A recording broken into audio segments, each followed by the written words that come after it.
لا تقم فيه أبدا لمسجد أسس على التقوى من أول يوم أحق أن تقوم فيه رجال يحبون أن يتطهروا والله يحب المطهرين. تم اس مسجد میں کبھی جا کر کھڑے بھی نہ ہونا، البتہ وہ مسجد جس کی بنیاد پہلے دن سے تقوی پر رکھی گئی ہے اس قابل ہے کہ اس میں جایا اور نماز پڑھایا کرو.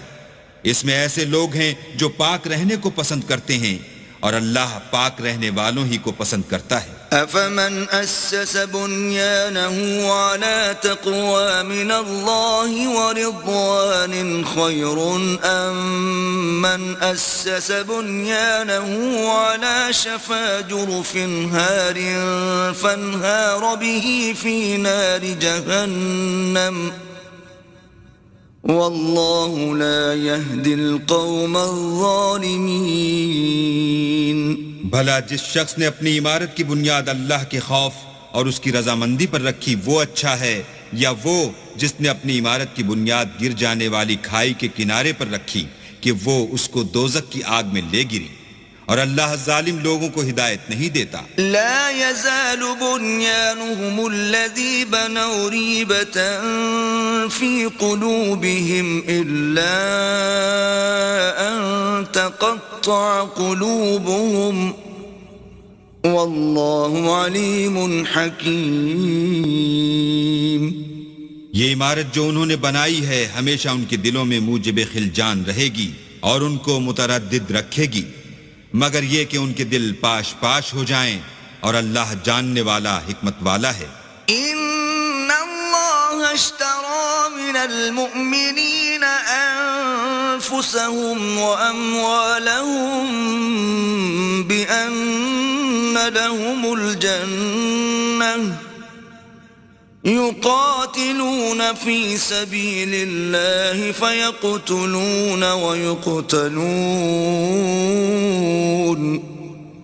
وعدا عليه حقا في التوراة والإنجيل والقرآن ومن أوفى بعهده من الله فاستبشروا ببيعكم الذي بايعتم به وذلك هو الفوز العظيم. اللہ نے مومنوں سے ان کی جانیں اور ان کے مال خرید لیے ہیں اور اس کے عوض میں ان کے لیے بہشت تیار کی ہے. یہ لوگ اللہ کی راہ میں لڑتے ہیں تو مارتے بھی ہیں اور مارے جاتے بھی ہیں. یہ تورات اور انجیل اور قرآن میں سچا وعدہ ہے جس کا پورا کرنا اسے ضرور ہے، اور اللہ سے زیادہ وعدہ پورا کرنے والا کون ہے؟ تو جو سودا تم نے اس سے کیا ہے اس سے خوش رہو، اور یہی بڑی کامیابی ہے. التائبون العابدون الحامدون السائحون الراكعون الساجدون الآمرون بالمعروف والناهون عن المنكر والحافظون لحدود الله وبشر المؤمنین. توبہ کرنے والے، عبادت کرنے والے، حمد کرنے والے، روزہ رکھنے والے، رکوع کرنے والے، سجدہ کرنے والے، نیک کاموں کا امر کرنے والے، بری باتوں سے منع کرنے والے، اللہ کی حدوں کی حفاظت کرنے والے، یہی مومن لوگ ہیں. اور اے پیغمبر مومنوں کو بہشت کی خوشخبری سنا دو. ما كان للنبي والذين آمنوا أن يستغفروا للمشركين ولو كانوا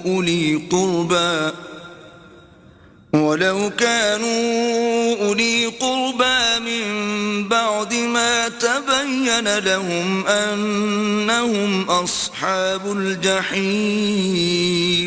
پیغمبر اور مسلمانوں کو شایع نہیں کہ جب ان پر ظاہر ہو گیا کہ مشرک اہل دوزخ ہیں تو ان کے لیے بخشش مانگیں، گو وہ ان کے قرابت دار ہی ہوں.